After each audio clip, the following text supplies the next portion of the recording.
now the digital transformation phase. So our speakers are Alexey, Shadrin, who I'll invite now to join, as well as Bobby Kia. So you can start connecting with your video, Bobby. And Alexey is actually one of the finance team leads at the Climate Change Coalition, a name that's been bounced around a couple of times already today. It's an organization that started right after the Paris Agreement in connection with UNFCCC. The two chairs are Tom Bauman, who may or may not join us later today, and Masama Tioyip from UNFCCC. And it's around basically the discussion on where the intersection of emerging digital tools with a specific focus and interest on distributed ledger technology can best help the process of meeting and tracking the Paris Agreement. So Alexey joins from Evercity, a company that's been working on a lot of these tools, and it's great to see his work on also weaving other members within the Climate Change Coalition into practical digital stacks that in many ways, there's not just one specific solution. It's like different modules and different pieces that have to combine within a common puzzle. So look forward to your comments, Alexey, and the floor is yours. Please go ahead. Thanks, Martin. Hi, everyone. I hope everyone is well. And hi, Miroslav. Thanks for hosting this wonderful session. This is a truly amazing opportunity to connect with people around the globe. And during these harsh times, we can discuss how we need to move on. And I'm pretty sure that digital technologies is one key to solving current challenges and to having the future we all want, the future in accordance with Sustainable Development Goals. So I've been into technologies for SDGs since 2016, and within my basic organization, which we founded in 2011, the Russian Carbon Fund, we've been looking into various technologies that can help us to combat climate change and its consequences. And our big idea behind the Russian Carbon Fund and behind Evercity, which is a new venture since 2018, was to always rely on your own. That's it. On everything you can do yourself, and not to look at the government, not to look at the UN or anybody else, or your parents who are telling you that you're not doing the right thing. Not the most the better path, but on the other hand, just implement what you have in mind, and everything will be successful with this approach. So we don't wait for something to happen, we just do it. And this is our motto for our company that I participate in and that we develop. So now I want to show you for a moment my presentation that I prepared especially for this event. And it's going to show you some of the projects that we're working on right now. And I think that, all these projects, they are somehow related to all the topics we are discussing today. So do you see my screen? Is everything all right? Yes, it's fine. Okay, great. So I'm going to tell something about how we unite regional innovation ecosystems with digital technologies and acceleration process. And I think that really falls into all the topics we're discussing today, including the Pacts, including the ecosystem building, the youth component, and of course the digital innovations itself. So we're now running this digital SDG accelerator in Russia and in the former Soviet Union countries, in 5 countries, including Kyrgyzstan, Kazakhstan, Belarus, and Armenia. And it's all happened because we all face the same crisis, and in our region we face the same problems because all these countries are, they came from the Soviet Union, they share the same borders, and our societies, our economies are somehow connected, interconnected, and they face the same sustainable development principles. So when we have this regional component, then we start to think how we can unite people here, and we realize that digital technologies is a proven antidote, you know, from the crisis, and everybody recognize it now, from UN to businesses and of course people. And it's great to share experience, technologies, knowledge, approaches, and so on. And this really helps us to build this ecosystem. So sharing is everything. And of course, we need synergies and concrete action. And today, all the speakers told us about that, and I fully agree.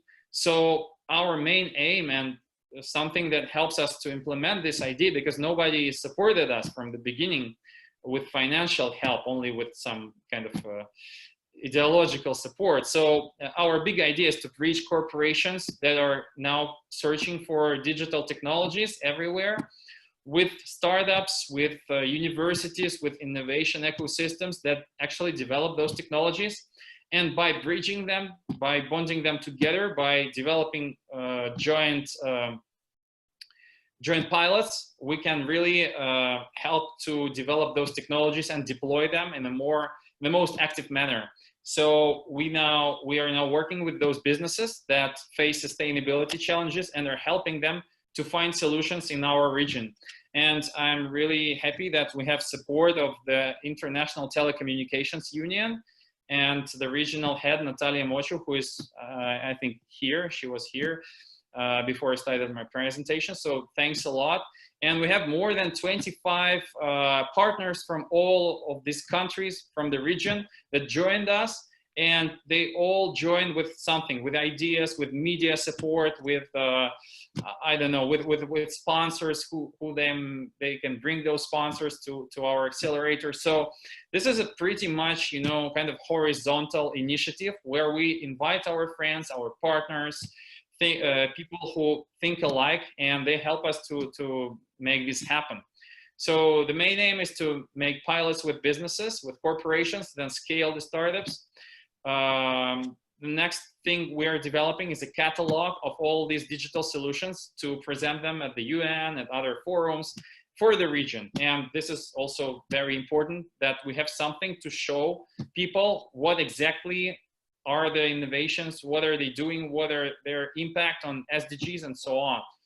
Of course, we're trying to provide assistance to economic and social recovery programs that are in place right now. So we're gathering the solutions, and we hope that governments will hear us and will support these solutions. And we are signing an open letter, kind of a pact, although it's not the real kind of a pact, but it's something like a pact, an open letter to our governments so that they should include sustainable development goals into the recovery packages they are now designing and implementing. And this is also a very important thing. And we're not doing that on blockchain so far, but I think with Miroslav, we can develop some new platforms and formats to enable such initiatives and pacts. So now I'm going to just tell you a little bit about the use case we are working on within the accelerator and beyond that, and also with the help and assistance of the Climate Change Coalition. This is a digital green bond pilot, and this is a very innovative thing that we're working on already for half a year, and we've been working, so to come here to work on this pilot, we've been doing this kinds of innovations since 2017. So the main idea is to create a new financial and technological product. This is kind of two things in one. And from the financial side, we are working on the ways how we can connect the financial parameters of financial instruments, of the bond, of the coupon, which is paid by the borrower to investor for the usage of the money. And we are trying to design the ways, financial and economic ways, to connect the coupon rate with the impact properties, impact of the finance project. So this is also quite innovative. It's called sustainability linked bonds. and there are quite a few so far. So we are working on the finance methodology using the insights from UNFCCC, from other taxonomies like EU taxonomy and so on. And the other thing, the second part is the blockchain part, where we're trying to program this logic, this financial logic, into the language of smart contracts and blockchains. And it's not going to be our proprietary private solution that we will keep as a secret. On the contrary, this is made as an open source technology. So once we complete this, once we have the financial study, once we have the financial component ready, then we will work on digitizing this component, making this open source. So anybody who would want to issue green bonds that are related to impact of the project, like renewable energy generation, CO2 emissions reductions, or maybe some social impact or anything. So they could use this set of smart contracts and issue their bond. And the third part is piloting these solutions using our platform, which we presented during the conference of parties in Madrid last year. And this is going to be one of our main products so far. So quite a few words about technology. So we have this platform, which is the kind of the one window to interact with all this smart stuff. We have some new generation of blockchains in partnerships, those blockchains that don't have the problem of high carbon footprint because they use other mechanisms of consensus of approving transactions, and also those blockchains that enable long-awaited interoperability of blockchains, because if we have different blockchains all around the world, this doesn't say that we can exchange the information between them and understand that something that we write down in one blockchain would not be repeated in the other blockchain. So this is something that industry really waits for. And also we use our open source software and our partners who help us bridge blockchains and IoT and stuff that we've been doing since 2017 within other projects. What we are expecting as the results. So we expect to issue the first bond, which is connected to the impact monitoring of the project. We are working with the real market participants, with a solar power company that will help us with the information, with the data that is originated on the power plant. And we're going to use historical data to make the modeling of the bond. So then we're piloting new approaches and recommendations from the UNFCCC, from some other approaches and methodologies that are now just being in design somewhere. And this is an opportunity for us to pilot them and to show to the UN how this can work or this doesn't work, or we should think of something else. We're also assessing the feasibility of various options of how to use the sustainability linked bond, because there is no clear methodology so far. If you know some methodology, then please tell us. Also, there is going to be, we expect a big media campaign. We're going to showcase this experience at various high-level forums, and this is really important. And what really makes me happy about that is that this is, in fact, a contribution to recovery efforts and packages, because when we deploy recovery finance, when we deploy green finance all around the globe, we really need to know if the money is really flowing into the project, if the project is making the real impact, and if it is issuing the real carbon credits, the real bonds, and they're making the real change in the world. So this is something that we really need to improve with the current situation right now. And this is somehow the scheme of the bond, and we're gonna make some more announcements with more details.